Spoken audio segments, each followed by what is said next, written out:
Assalamu alaikum warahmatullahi ta'ala wabarakatuh. Yawa barkan ku da yamma ibada.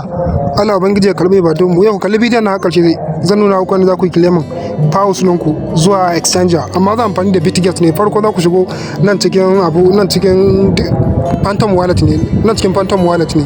Ko ka shigo cikin Phantom wallet za ku zo nan kan wurin discover din nan, za ku laba kan discover. Yau za ku laba kan discover. Sai na wurin site tokens wane ne za ku yi pasting wannan link din. In ma ka taɓa yi a cikin Phantom wallet ɗinka za ka ga ya hito kamar haka, sai ku shiga kula da kanshi.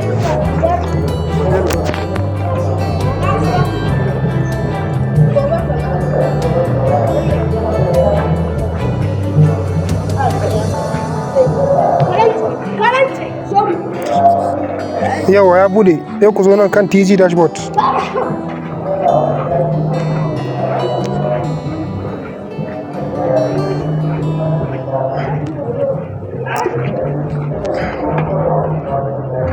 Yawa next zai ta nuno next. In kuka ta latsa next zai nuno ku zaɓi centralized exchange, ya kula da kan claim. Ga yanan centralized exchange, ya kula da claim. Bitget, yes I do. Bitget UID, ya ka je ka yi copy na Bitget UID ɗinka. To already na riga na copy na, sai ka a sa shi nan. Yau sai nan suka ce a yi sa pounds deposit address. Sai ku je cikin Bitget ɗinku.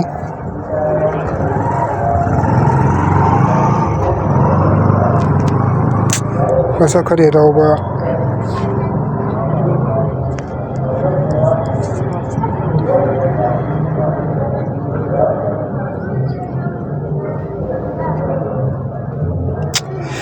Kun dan yi hakuri, waya ce ta ɗan yi zafi.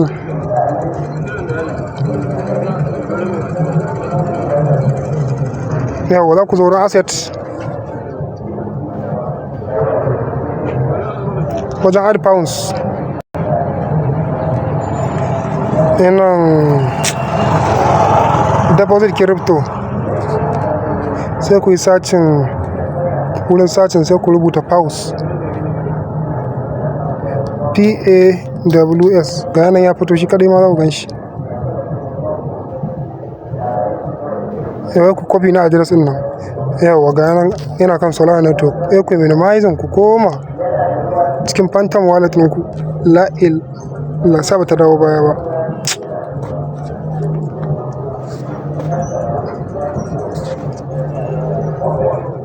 Yawa yana deposit address. Yawa address din nan da na yi copy.